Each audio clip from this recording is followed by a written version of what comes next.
That's fine. surgery. Okay. Okay, please report. My name is Robin True with the Curry Law Group in Brandon, and I'm assisted today by Brent Gordon. It's our pleasure to represent Divine Design. I refer to it as Divine Design. There is a cross claim. I'm not sure. I'm open to suggestions how we divide the time. I'm more than happy just to go forward and see my 5 minutes at the end, Okay. unless we're given more time. Okay.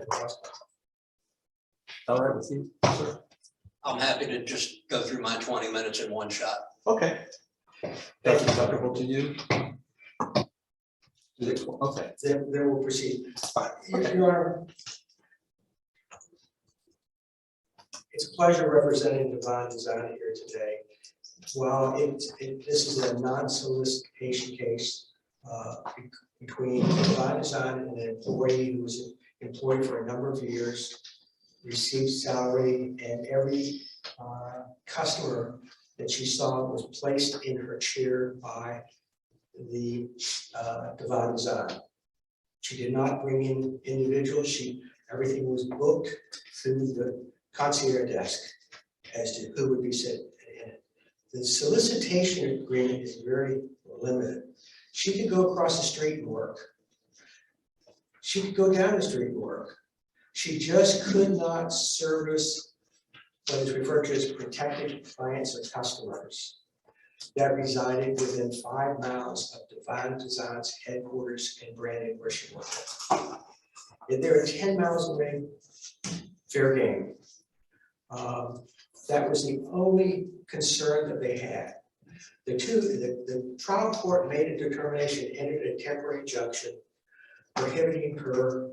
And if you look at the temporary injunction, it seems to say prohibiting you from going after anyone else. I'm not saying you can't work with the people that you have, and I'll use the word poached, from Divine Design. The record reflects that when she posted in Facebook that I am moving, I'm going to be my own boss. I'm not quoting it directly, and reach out to me. Some customers reached out to her and responded, "Hey, I'm here. I can offer services for less than before." The record reflects that approximately 38 people, parties stipulated, came to her new location at Lux, sat in a chair and received services. Each of those individuals called to make an appointment. An appointment was not set unless they spoke directly to Thompson. She had the opportunity to ask, "Did you reside within 5 miles of Divine Design?" She never did that. She testified that until a judge told her she couldn't do it, she was going to continue to do it. She had no records whatsoever in regards to cash she received, skipping records in regards to money in. We attempted to do discovery as to that, and we were told that it was irrelevant. There is a mutually agreed liquidating provision. We proceeded to trial. It was stipulated before trial, and I call this case procedural due process, notice and ability to respond. The issues as to a question as to the liquidated damages really did not surface for 60 days after trial, when the defendant and we served motions for rehearing on a bench order the court had entered. Both parties had problems with the math, could not understand it. The presiding judge left the bench, and on the day he left the bench, he denied the motions for reconsideration. We submitted a vanilla order to the new judge to be entered and proceeded to take this appeal. And the defendants took a cross appeal.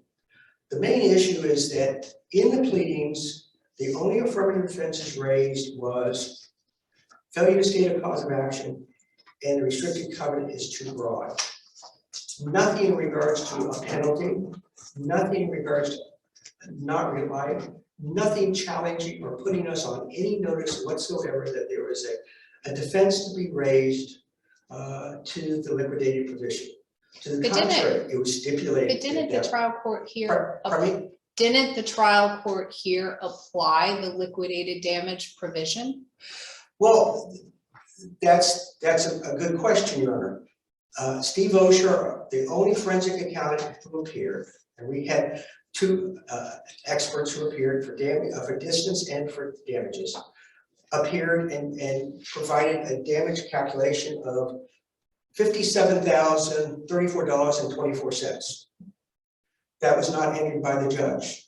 Well, I understand the entire amount wasn't, because the court went through calculations and mitigated some of the damages based upon the entry of the injunction. So maybe it would help us if you could go through what is wrong with the calculations that the court made in applying the liquidated damage clause. Yes, Your Honor.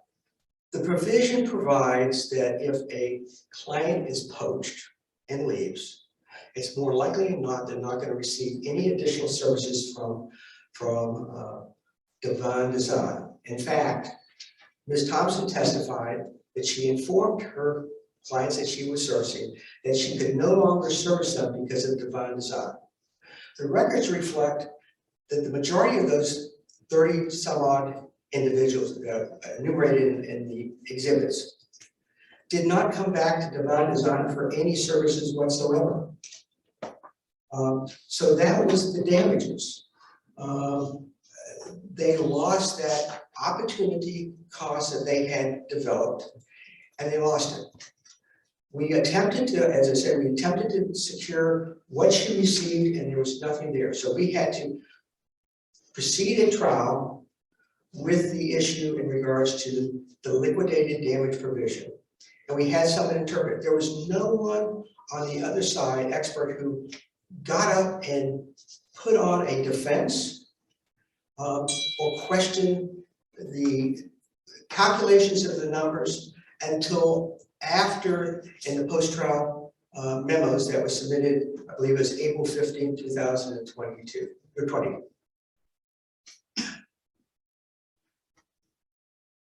Have I answered your question? I don't think so. I guess I'm trying to understand in the damage calculation, because I know you're objecting to the trial court's calculation. There was a certain number, the court did not find that all of the clients were, as you say, poached, because I think the evidence was lacking as far as the causation. Just simply because they didn't show up and go to Divine didn't necessarily mean that they were solicited and the non-compete was breached. So I guess my question is, as to the customers that the trial court found were poached, as to them, what is your position as to what the damage calculation should be as to them? Number one, from my reading of the court's comments or the reading of his bench order, I do not find that he excluded any of our individuals that were listed on Steve Osher's amended damage calculation. In fact, all the witnesses, when we had subpoenaed all the customers, and they were at the court to testify. Some of those by stipulation were omitted. The court asked us if we wanted to stipulate to them all. We were more than happy, but opposing counsel did not. And when we got ready to start calling them, the judge says, wait a second. I got the damages. I got the locations. Why do I need to listen to each person say that they sat in a chair at Divine Design, that they sat in a chair at Lux, Ms. Thompson did her hair, and they stopped coming to Divine Design. With that basis, we proceeded without calling all the people who were sitting out outside the chambers to proceed. So I do not read the judge's order as to that, but I do read the Mr. judge's. Drew, what about this language here? Working from the list contained in defendant's final argument at 12 through 13, customers Cook, Cruz, and Whaley are due to be deleted. So didn't the court explicitly delete or exclude 3 of the customers based on the lack of causation? I could have a hard time hearing. 3 customers, That's correct. And Cook, Cruz, and Whaley, were excluded from the trial court's calculation. And my recollection is that they were excluded because there was no causation. I think they were referred to Thompson by other clients. And so that was why the court excluded them. well, So they are explicitly excluded in the post-trial order, so.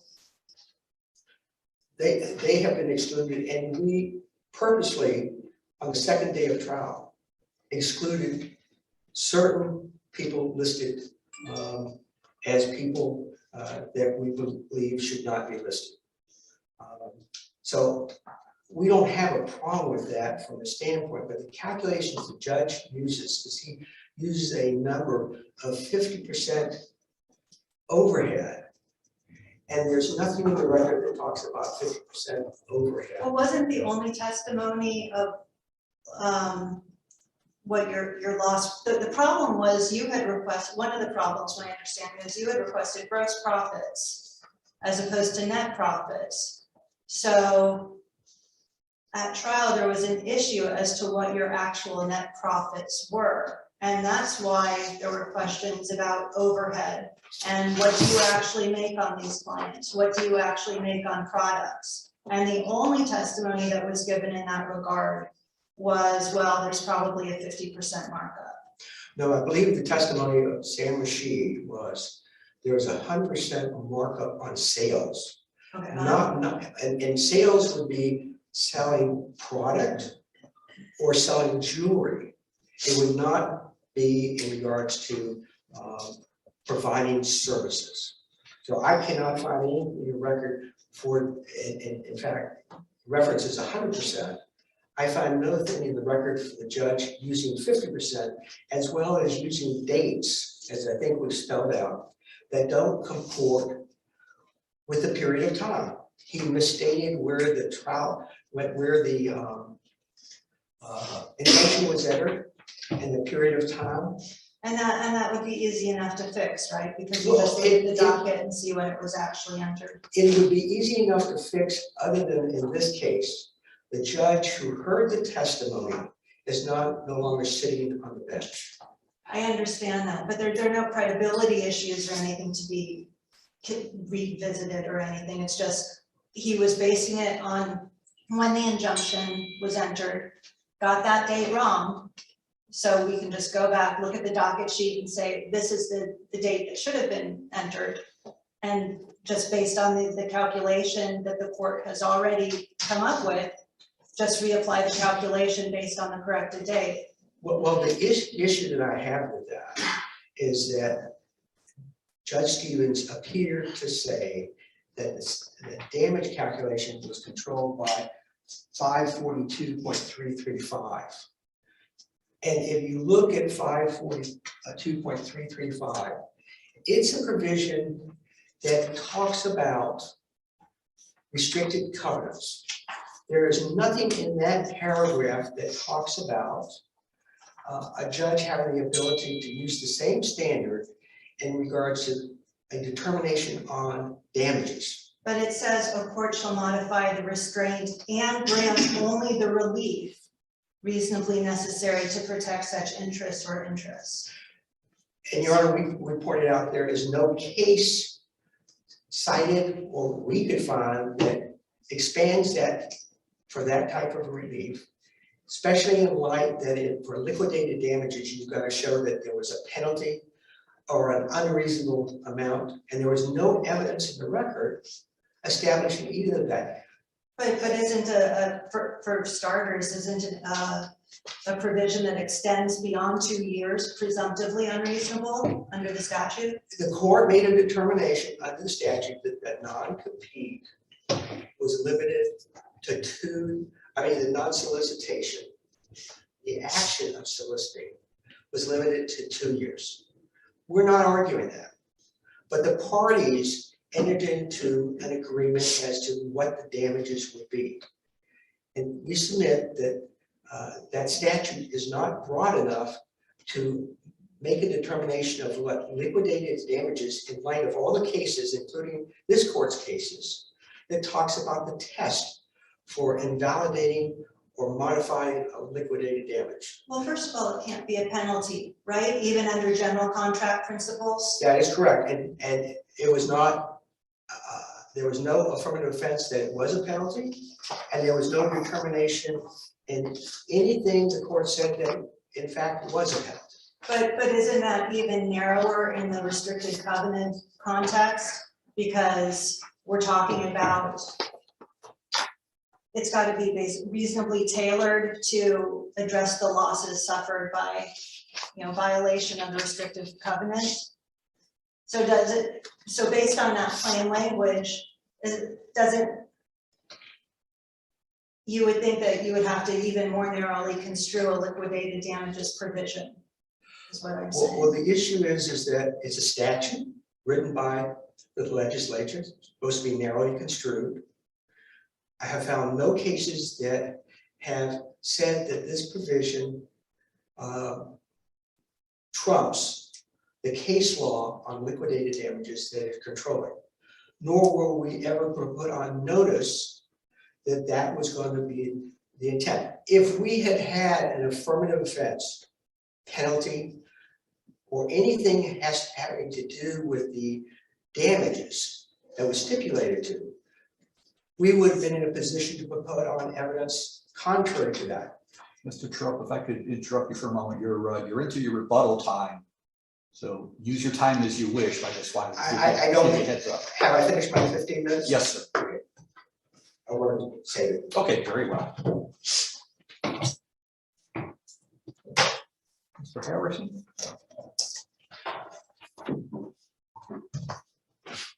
Please, court, good morning, Richard Harrison for Hardin Thompson, Divine's former employee. As the court has surmised, there are questions about the damage calculation in this case, and Mr. Troop is right. Neither one of us, try as we might, could figure out how the judge got to the number he got to. But I don't think we really need to get there because, as we argued at trial, we don't believe that there was any prohibited solicitation in this case at all. If there's no solicitation, there's no brief, we don't need to worry about damages, we can all go home. Well, Facebook has sort of changed how we deal with this. In the old days, you'd send out a postcard to your customer that says, hey, I've moved across the street. And now what we do is we just post something to our friends on Facebook. We do, and we. And the court, it seems to me, understood how we do things now and came to the conclusion it was solicitation. Well, first the court said at the injunction hearing said, well, this violates the part of the restrictive covenant that says you can't communicate with Divine customers. By the time we got to trial, the court said, well, no, communicating, that's overbroad, but I'm going to find that it violates the non-solicitation provision. And this case law is developing, in fairness, as you suggest, Judge. But we still have to find something that looks like a solicitation. And what we argued at trial, first of all, the non-compete doesn't prohibit, number one, doesn't prohibit her from servicing these customers. It only says you can't solicit Divine customers, and it's only a subset of those customers. Those that were provided to her by Divine, number one, and it is a subset of those, the ones that live within 5 miles. So it's So not you that don't- you can't service them, So it's you that. disagree that a Facebook post to clients of Divine was a solicitation at all? No, the Facebook post was not directed to clients of Divine. Oh, well, okay, so it didn't just subset direct to clients, it went to everybody, It went to everybody. including Divine customers. I mean, can you agree to that? Yes, well, Okay, and that's what the court said. The court said, I can't find it's not a solicitation of prohibited customers because some of those people who are in that category may see it. And So- we don't think that gets you there. So I think the Facebook post is a solicitation. So let's get to the causation. What is wrong with the causation finding that the court found?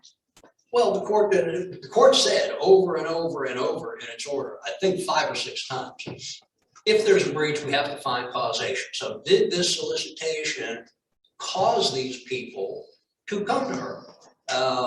And the court recognized a couple of things that I think are true. Number one, we're talking about a hairstylist working in a salon. That is a personal service. It's a very personal service. I know we have to be careful these days about making any sort of gender-based categorizations, but as with any salon, the clientele were overwhelmingly women. And I'm going to go out on a limb here and say that generally speaking, women are particular about who does their hair and who provides that type of personal service. And we saw that evidence in the record. One customer, Ms. Clark, literally searched out after she found that Ms. Thompson had left Divine, literally went online, searched her out, found out where she was, got in contact with her and said, quote, I can't have anyone else touching this hair. So these are people, because of the nature of the service, the nature of the relationship, who had every opportunity to go back to Divine. Divine was courting them with, take 10% off your next visit. We'll give you another hairdresser. One customer said, I went back to Divine. I took them up on that offer. I didn't like the service I got from the other person. I wanted Ms. Thompson to do my hair. Saw her out. So I do think the causation is an issue. But I do want to get back to this post because, again, what we recognize that there is a difference. There's a difference between advertising, which is directed to the public at large, and solicitation. Inherent in the concept of solicitation is you're targeting specific people to provide some specific product or service. But when we look at what Ms. Thompson's post said, and it's just a Facebook post on her personal Facebook page, which was a public page, anybody could see it. She had that Facebook since before she ever started working in Divine. This was not an employer-sponsored. But social media. when she's at Divine, if she gets a new customer, Miss Smith, she puts Miss Smith's contact information in her personal Facebook. Right. And when she leaves Divine, she sends a blast email to all her friends, which now include Miss Smith, Correct. who she obtained as a customer at Divine. Right. And that's not solicitation. We don't think that's solicitation. Think of it this way.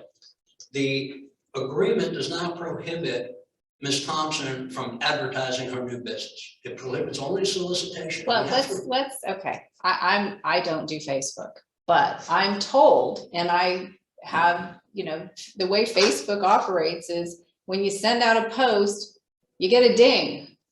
And so it's not, it's very different from what you're saying, an advertisement in a newspaper, or maybe just I'm advertising on my own website. It's a direct contact to another person who gets a message that there are these new posts. So I don't see it as a public, and I think you probably should move on from that because it's more than just, hey, just a blast or just a mass mail of a postcard to a new place. It directly included customers of Divine. Well, And not only that, if I can follow up on what Judge Smith is saying, I know that you try to analogize it to a billboard, but the message that was sent out is not the type of message you would put on a billboard, because it's absolutely meaningless unless you have a pre-existing relationship with Ms. Thompson. I have some exciting news. I'm starting a new adventure in my career. Well, I'll be my own boss. This is new for me and I appreciate everyone's support. Unless you've got some morbid curiosity, nobody driving by seeing that on a billboard is going to reach out to that person. So it presupposes the existing relationship. And so that's where I think your advertising distinction falls through. Well, it certainly, and again, because this is on her personal Facebook page, this is something that's going to family, friends unrelated to her business, and yes, some of those customers. But we have to look at what she says. I mean, there's I just read you what she says. Well, but she could have specifically targeted Divine customers. She could have in Facebook, and I'm in Facebook jail more often than I care to do so. Well, she could have, let's, if we're talking about could haves, so she could have taken time and realized I've got a non-compete and not solicited them and excluded them. I think that's possible, but I don't know that I But she can answer didn't. that authoritatively. I think you can, if you have 1,000 friends on Facebook, I suppose there's a way to go into your post and exclude people. I think that's right, but I don't know that, I really know that. Or the other thing, or I know a lot of the cases talked about just posting an announcement, just a straight up announcement, like on LinkedIn. Now employed at Lux Hair Salon.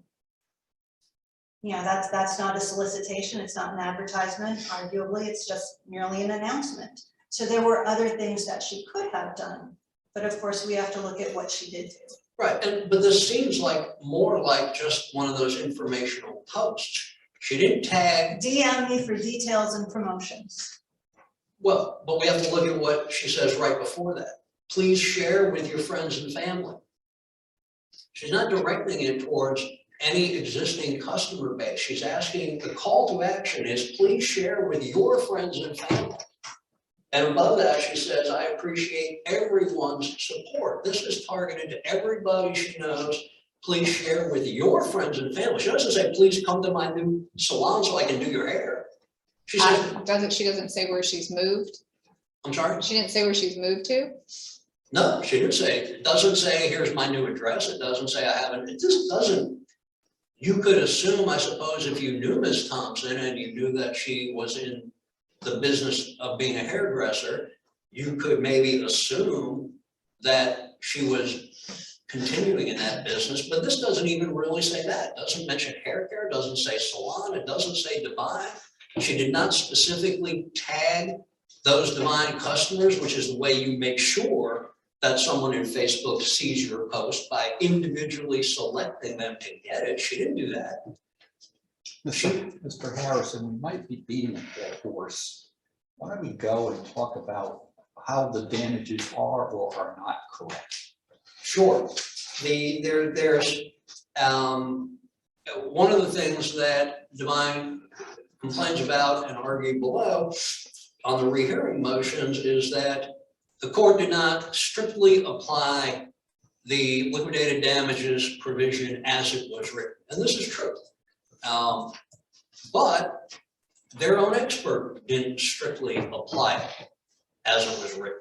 Mr. Osher got up and said, well, I can't make this make sense. I have to make some adjustments before I can come up with some kind of calculation. One of the things Mr. Osher did that's not anywhere in the liquidated damages provision, he says, I don't think this makes sense. I've got to distinguish between what I'm going to call long-term customers and what I'm going to call short-term customers.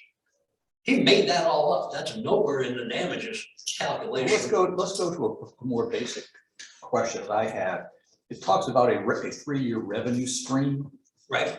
And is revenue income? And if it's income, is it net or gross? Well, doesn't say. It doesn't tell us. Mr. Osher Mr. Osher used net. gross. He used gross. He used gross. Okay. But he also changed that. So it says 3-year revenue stream. I think the agreement says revenue per customer. Mr. Osher said, well, no, that also doesn't make sense to me. I'm going to do revenue per visit. So he's changing himself the contractual provision. And then what's really interesting is he says, I'm going to use revenue per visit, but then he includes in the revenue that was derived from cancellation fees. So I suppose if a customer cancels too late or too close to the appointment, Divine charges a fee. Well, if you've canceled the appointment, by definition, there hasn't been a visit, and yet he included that revenue. So he made a series of, I call them adjustments, modifications.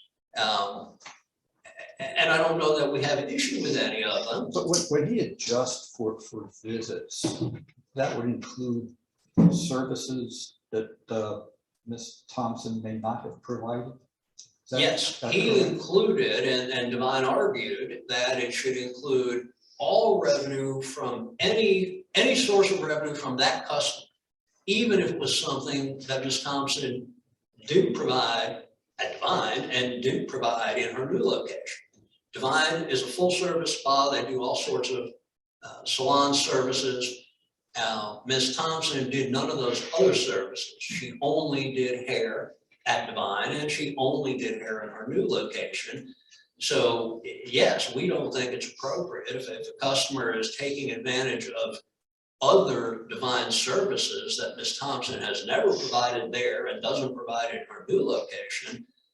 That revenue should be a part of a damage calculation. That's not lost revenue because Ms. Thompson left. If that person wants to go back and get their eyebrows or their lashes or a massage or any of those other things, they can certainly go back to Divine and get them. And they can't go to Ms. Thompson and get them, more importantly, because she doesn't do those things. So we think that was another mistake. Divine at trial dropped their claims on a number of specific people that were included in Mr. Osher's damage calculation, because it turned out they weren't customers provided by Divine. They were some of Ms. Thompson's family members, or they were customers who were referred to her by other Divine customers, not given to her by Divine. So they dropped a bunch of people at trial, and that's in the record. Others turned out, there was one lady who turned out didn't live within 5 miles at the relevant time, and we should talk about that, because that's another gap in the damages proof here. The plaintiff would have to show, number one, that there was a solicitation. I won't beat that dead horse any longer. Number two, that it was a customer provided by Divine. And number three, the third element before you get to damages, the customer lived within 5 miles of Divine. Well, when do we have to decide the customer lives within 5 miles? Presumably that means at the time Ms. Thompson improperly solicited. That's the only thing that makes sense. The owner of Divine testified, I took all these people's addresses out of our business records. I gave them to a surveyor. The surveyor testified, I plotted the addresses and I determined which addresses were 5 miles, within 5 miles of Divine. Surveyor says, I didn't do anything to verify that that was anybody's address at the time of the supposed solicitation. Mr. Osher says, well, I took a list of names that the surveyor said were within 5 miles, and that's what I based my calculation on.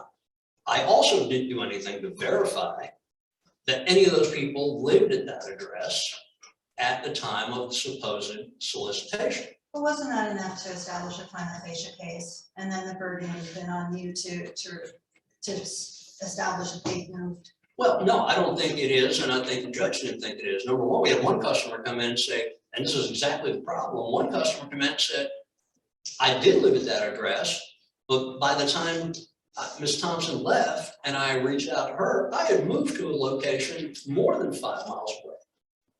The owner of Divine testified that they lost annually 20% of their client base annually just from people moving away. So the question of the integrity or the connection of these addresses, which is all we have. We got a bunch of addresses. We don't know how old they are. Wasn't there evidence in the record that their records are updated every year? Well, updated every year, but that's all they said. So how old was that address and when was the last time it was updated? We don't know.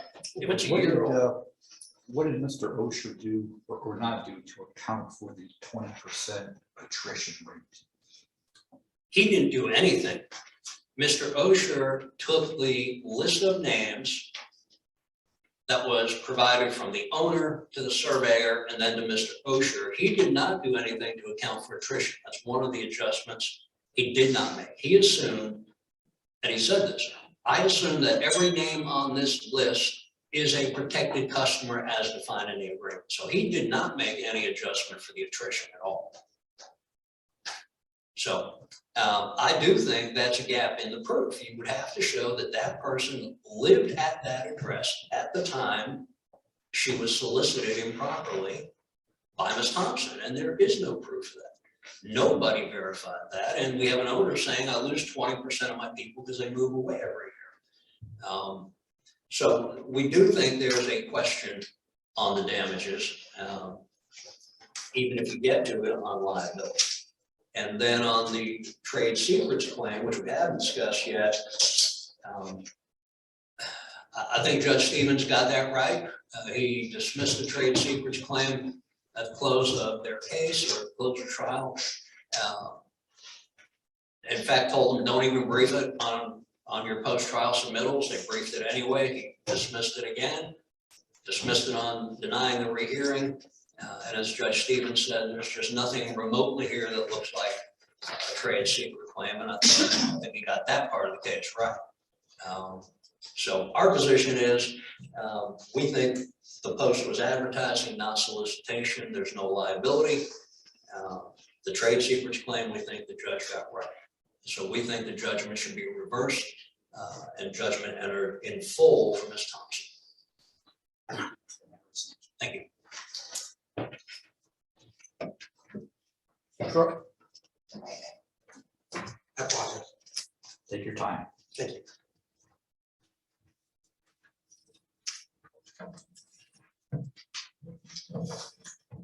As I started off, the issue is procedural due process, notice, opportunity to be heard.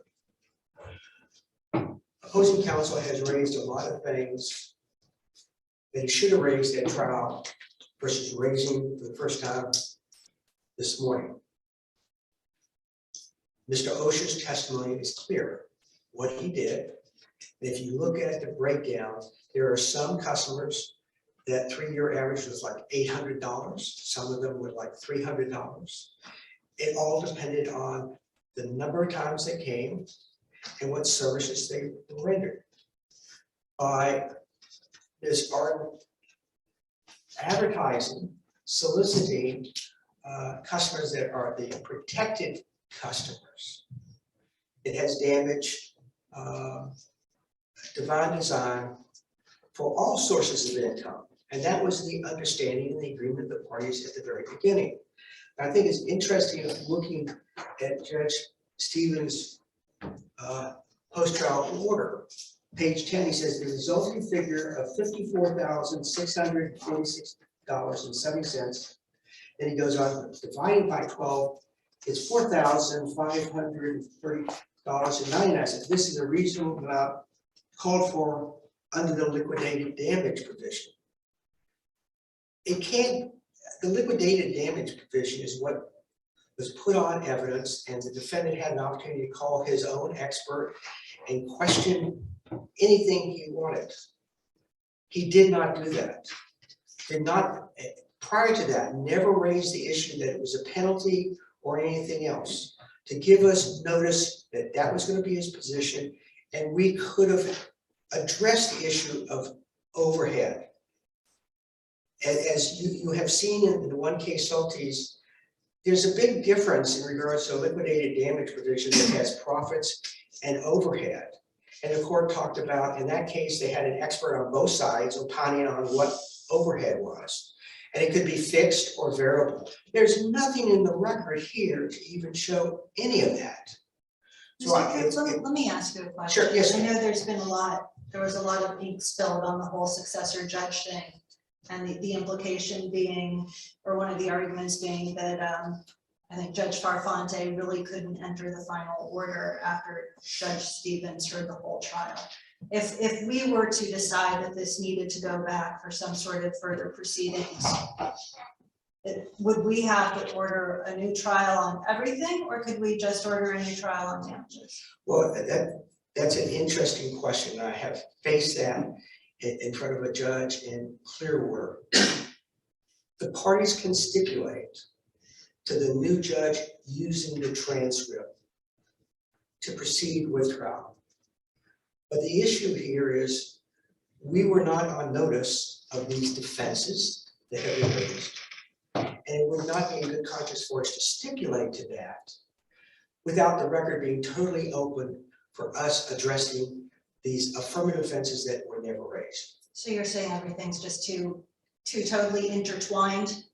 It's totally intertwined because 60 days after the close of the trial, we now hear for the first time the issue of penalty and unreasonableness.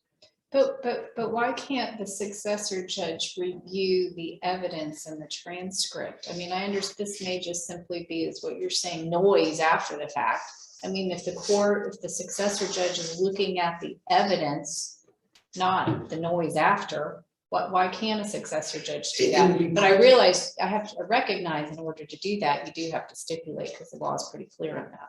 Right, and the reason addressing the question is that it would be prejudice to my client because all of a sudden he'd be faced with these affirmative defenses and questions or instructions from the court without the opportunity to open up our case in chief and address these issues that we never knew about until 60 days after the close of trial.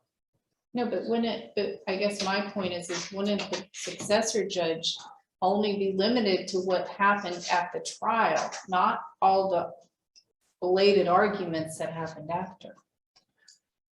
Well, the issue is that as long as these affirmative defenses have the chance of coming in, I in good conscience could not consent. If you send it back with instructions, you're going to try it this way, I would look at it and make a determination, provided that my client is not prejudiced in being able to address. We don't believe the overhead is an issue or should be an issue in this case. We also do not believe that there's a question of not solicitation. And going back to the trade secret, reading from page